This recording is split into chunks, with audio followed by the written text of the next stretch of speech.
Hello, and welcome to Women in World History, the channel that believes every woman has a story the world should not forget. Today, we are talking about one of the biggest personalities Versailles ever produced, the woman people sometimes called the true Queen of France, the spectacular, expensive, sharp-tongued favorite of Louis XIV, Madame de Montespan. Let's get into her story.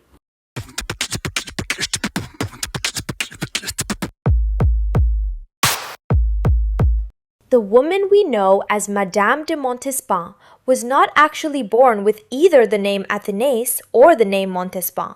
She was born Françoise de Rochechouart de Mortemart, and formally she was known as Mademoiselle de Tonnay-Charente because her father held the title Prince of Tonnay-Charente. Her father, Gabriel de Rochechouart de Mortemart, came from one of the oldest noble families in France. His family had served French kings for centuries, and Gabriel himself had been close to King Louis XIII. This gave him the kind of privilege that lets a person say things other people would get slapped for. Gabriel was famous for a very particular kind of humor: quick, clever, sarcastic, and often mean. He could imitate people, mock them, make vicious little jokes, and somehow get away with it because the king found him funny. This family talent became so famous that people at court had a name for it, the Esprit Mortemart. And yes, Athenaïs inherited it. Françoise was born in October 1640 and was baptized on October 5th. Her exact birthday is uncertain. Historians sometimes estimate birth dates from baptismal records, but baptism did not always happen on a fixed number of days after birth, so October 5th is the date we can actually document. At around 12, Françoise was sent to a convent for her education. She was intelligent, learned quickly, and had a tongue every bit as sharp as her father's. She was also religious, or at least very serious about religious observance. She received communion regularly and continued doing so throughout her life. This is one of the wonderful contradictions of Athénaïs de Montespan. She could be deeply religious, take the sacrament seriously, and later become the married mistress of another woman's husband. Human beings are complicated. When she was about 20, her parents began looking for a place for her at court. She first served Princess Henrietta of England, the wife of Philippe, Duke of Orleans, and later entered the household of Queen Maria Theresa of France. Around this time, Françoise began calling herself Athenaïs. Classical Greece and Rome were fashionable, and Athenaïs sounded much more glamorous than plain Françoise. Once she adopted it, she never really looked back. So from here on, I am calling her Athenaïs. And Athenaïs was beautiful. She had large blue eyes, golden hair, a striking figure, and the kind of presence that made people notice when she walked into a room. The problem was that beauty alone did not guarantee a spectacular marriage. She was not the eldest daughter, her family already had male heirs, and her dowry was not enormous. In fact, some contemporaries did not even consider Athenaïs the most impressive daughter in the family. That honor often went to her younger sister, Marie-Madeleine. She was brilliant, highly educated, deeply religious, and eventually became abbess of Fontevraud. She became so famous among French religious women that she was nicknamed the Queen of Abbesses. Louis XIV liked her too and invited her to court, but unlike her sister, Marie-Madeleine basically said, "No thank you, I am staying with God." Athenaïs had very different plans. After a failed engagement involving a duel and an unfortunate dead nobleman, Athenaïs eventually married Louis-Henri de Padaillon de Gondrin, Marquis of Montespan, on January 28, 1663. That is how Mademoiselle de Tonnay-Charente became Madame de Montespan. Unfortunately, the marriage came with one serious problem: money. The Marquis de Montespan came from a respectable family, but he was not swimming in cash, and he had a talent for spending whatever money he did have. He gambled, lived beyond his means, and before long, the Montespan household was drowning in debt. Athenaïs was not exactly helping the household budget either. She worked in the queen's household, and appearing at the French royal court looking poor was not really an option. Versailles was not a workplace where you could show up in the same sensible black dress 3 days in a row and call it capsule fashion. The couple had 2 children together, but eventually Louis XIV went off to serve in the military while Athenaïs stayed at court. And Athenaïs started looking for a richer solution to her financial problems. That solution was the richest and most powerful man in France, King Louis XIV. At first, her campaign went nowhere. Louis was already completely obsessed with his mistress, Louise de la Vallière. He also still had to show at least some respect to his mother and his wife. Athenaïs flirted, made herself visible, used her wit, and apparently did everything she could to attract him. Louis was not impressed. He reportedly joked that she was certainly trying her best, but he was not interested. Queen Maria Theresa, meanwhile, liked Athenaïs. She saw her as witty, respectable, religious, and apparently devoted to her husband. Louise de la Vallière might have suspected that Athenaïs was flirting with the king, but was so confident in Louise and Athenaïs' love for her and that she didn't believe anything would come out of that flirtation. That confidence aged badly. Athenaïs stopped charging directly at the king and did something much smarter. She became close to Louise and to the queen.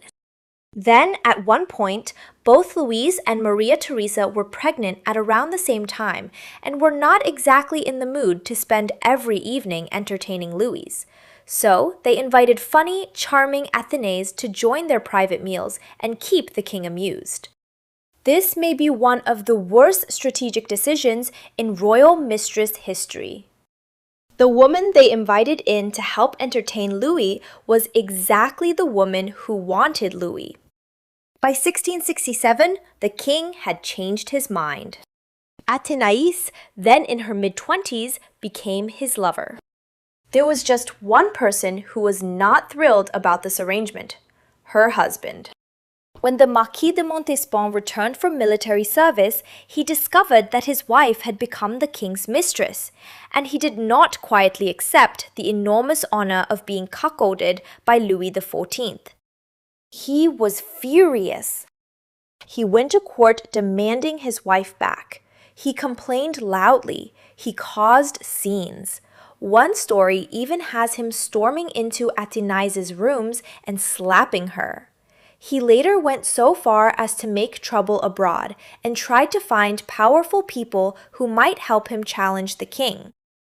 In other words, while plenty of aristocratic husbands might have accepted royal compensation, Louis XIV decided to become a professional headache. Some contemporaries thought Louis could have solved the whole problem by simply paying him off. But the king apparently suspected that once he paid the Marquis once, the man would come back for more. So instead of opening an endless subscription service called Pay Me or I Embarrass You, Louis eventually ordered him away from court and back to his estates. The relationship between Louis and Athenaïs was especially scandalous because both of them were married. This was not simply a married king sleeping with an unmarried woman. Louis had a wife. Athenaïs had a husband. They were both committing adultery with each other. The church viewed this as double adultery, which made the whole thing even more sinful. It also created problems for Athenaïs' official position. She could be the king's favorite in practice, but making her the formal maîtresse en titre was much more awkward while her husband was alive and loudly announcing to Europe that she was still his wife. Only after Athénaïs and the Marquis were legally separated did her position become fully public and secure. Before that, Louis tried one of the least convincing cover-ups in the history of Versailles. Athénaïs was given rooms near Louise de la Vallière with convenient access between the apartments. Louis could appear to be visiting Louise and then quietly continue on to Athénaïs. The problem was that Versailles was basically a luxury surveillance state. Hundreds of people spent their lives watching everyone else. Nothing stayed secret for long. At one point, Louis traveled with the Queen, Louise, and Athenaïs together. People came out to watch the royal procession and joked that the king was traveling with his 3 queens. And once Athenaïs had Louis, she did not suddenly become gracious toward the woman who had accidentally helped her get him. She went after Louise de la Vallière first. Athenaïs mocked Louise's clothes, her limp, and her modest lifestyle. She encouraged other women at court to laugh at her. She also poisoned the queen against Louise by constantly pointing out that Louise was the woman who had been sleeping with the queen's husband for years. Which was true, of course. It was also extremely convenient coming from the woman currently sleeping with the queen's husband. Athénaïs reportedly even made Louise help with her toilette, dressing her, arranging her jewelry, and serving the woman who had replaced her in the king's bed. Louis joined in some of the cruelty. In one especially petty story, he sent his dogs into Louise's rooms and told her he had found her some companions so she could stop being miserable. Louise tried to hold on for a while. She seems to have believed that goodness, patience, and genuine love would eventually beat Athénaïs's beauty, wit, and sheer force of personality. It did not. Eventually, Louise gave up and entered a convent for the rest of her life. Queen Maria Theresa could not do the same. Being Queen of France was not a job she could quit because her husband was humiliating her. Her marriage represented peace and diplomacy between France and Spain. Athénaïs could not bully the queen quite as freely as she bullied Louise because Louise still protected Maria Theresa's royal dignity. But she could snap at her, criticize her slowness, mock her French, and make her life unpleasant. Louis occasionally had to tell Athénaïs, in effect, "Calm down, that is still the queen." So what made Louis so obsessed with her? Obviously, she was beautiful, but Athénaïs had something even more useful at Versailles. She was entertaining. She had inherited the esprit mortemart. She could make Louis laugh, imitate courtiers, tear apart someone's personality in 3 sentences, and turn an ordinary dinner into a performance. Courtiers were reportedly nervous about even passing under her windows because if they stumbled, dressed badly, made a strange face, or did anything remotely ridiculous, there was a good chance Athénaïs would notice and turn it into tonight's entertainment for the king. She and Louis also had extremely similar taste. They loved beautiful clothes, silk, jewels, gardens, architecture, music, literature, theater, perfume, decoration, spectacle, and spending truly obscene amounts of money. Athénaïs dressed in the finest fabrics, wore extraordinary jewelry, used expensive cosmetics and perfumes, and threw luxurious dinners. And the king paid for it. Louis gave her a magnificent apartment at Versailles, even larger than the queen's. He built the Château de Clagny for her near Versailles. The porcelain Trianon also became closely associated with the private world Louis created around his favorite. Athénaïs was, in many ways, Versailles in human form. Versailles itself had begun as a modest hunting lodge belonging to Louis XIII. Louis XIV took this inconvenient, marshy place and poured money into transforming it into one of the most extravagant royal residences in Europe. Athénaïs did essentially the same thing with herself. If there was silk, she wanted better silk. If there was jewelry, she wanted better jewelry. If there was perfume, she wanted something rarer. If there was a party, hers had to be bigger. She understood Louis's obsession with magnificence because she shared it. Unfortunately, living at Versailles came with another problem: food. Louis liked abundance. Royal meals were enormous, and being favored by the king meant being included in that abundance. Athenaïs also went through 7 pregnancies with Louis. Over time, she gained a lot of weight. And I mean enough weight that people at court commented on it. Primi Visconti, one of the great gossip collectors of Louis's court, made the wonderfully cruel observation that one of Madame de Montespan's legs was practically as large as his entire body. Athenaïs fought back the way a wealthy 17th century aristocrat could. She left court for treatments. She went away for massages, treatments, and dieting. Honestly, getting away from Versailles was probably the most important part. At court, Louis could arrive with another feast, another dessert, another plate of something covered in butter, and refusing food sent by the king could look insulting. Away from court, she could actually stop eating. Then she would lose weight, return to Versailles, start eating like a royal favorite again, and repeat the cycle. But time was moving. 7 pregnancies, rich food, constant court life, and age slowly changed the famous beauty Louis had fallen for. Athenaïs also had a temper, expensive habits, and an increasingly possessive attitude toward the king. Louis began wanting something different. And the woman who offered it was someone Athenaïs herself had brought into her household.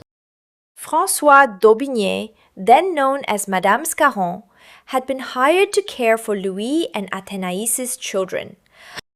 Madame Scarron was intelligent, educated, serious, religious, and already in her 40s. Athenaïs trusted her, partly because she did not look like an obvious sexual rival. The 2 women also got along over clothes, taste, and conversation.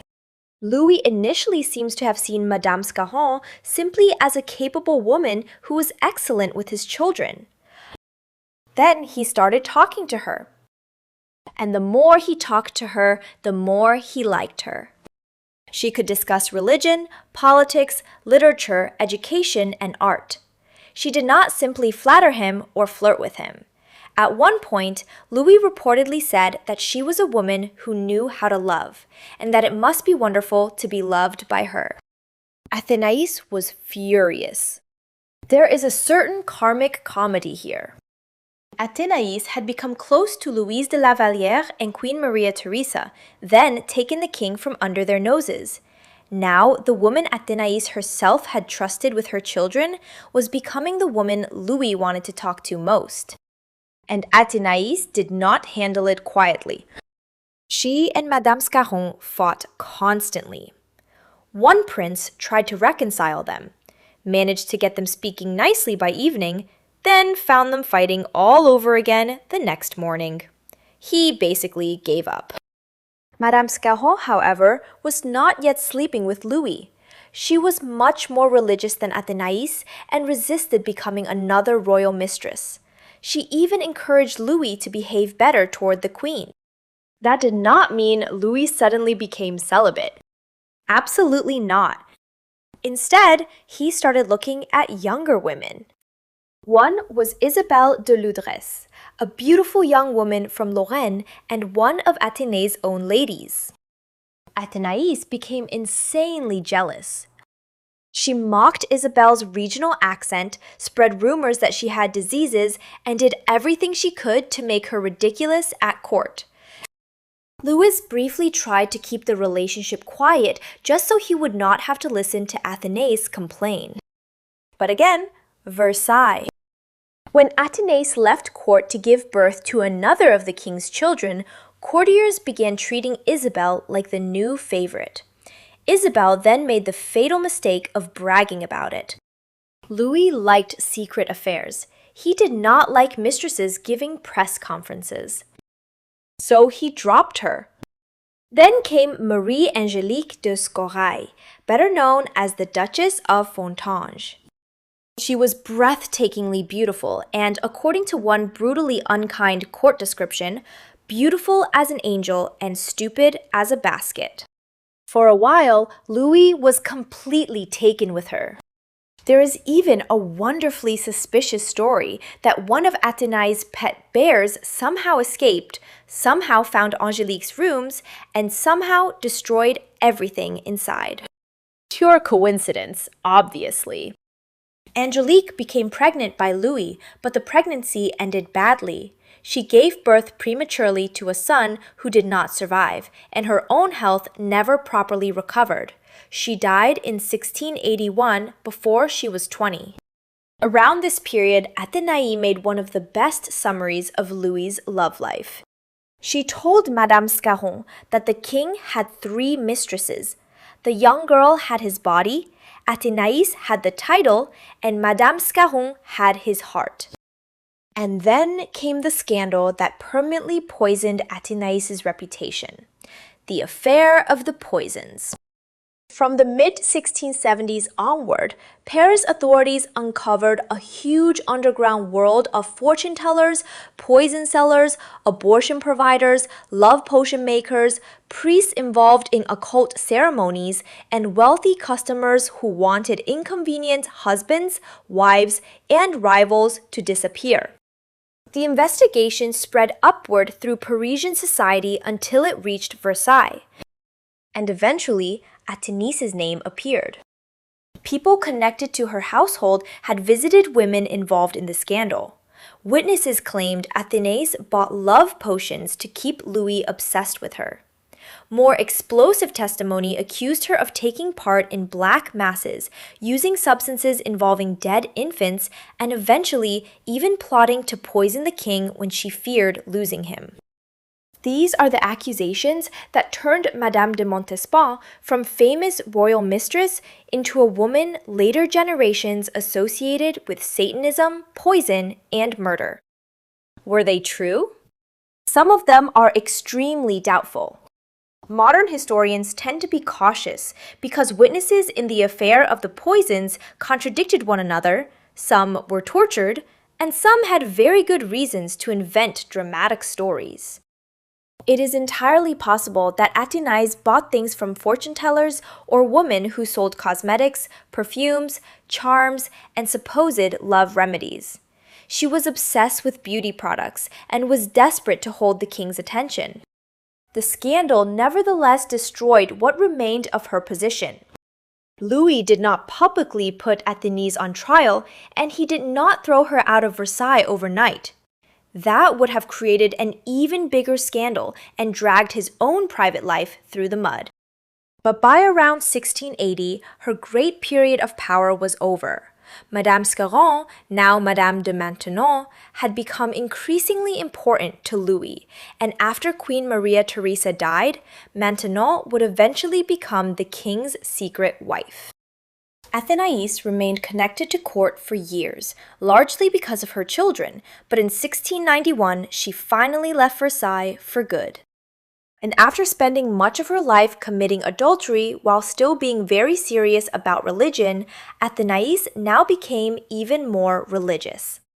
She asked clergy what she should do about the enormous mess of her personal life. One priest advised her that if she truly wanted to repent, she should reconcile with her husband. So Athénaïs wrote to the Marquis de Montespan. After everything that had happened, the king, the scandal, the separation, the public humiliation, perhaps they were supposed to forgive each other and spend their old age together. Her husband essentially replied, absolutely not. He wanted nothing to do with her. So at least that problem solved itself. Athénaïs retired from court with an enormous royal pension and spent much of her later life in religious devotion and charity. She visited her sister at Fontevraud and also visited Louise de la Vallière, who had now been a Carmelite nun for years. There is something almost unbelievable about that ending. Two women who had once fought over Louis XIV mocked each other, humiliated each other, and lived through one of the messiest love triangles in royal history, eventually met again as older women focused on religion. Athénaïs died on May 27, 1707, at Bourbon-l'Archambault. she was 66 years old.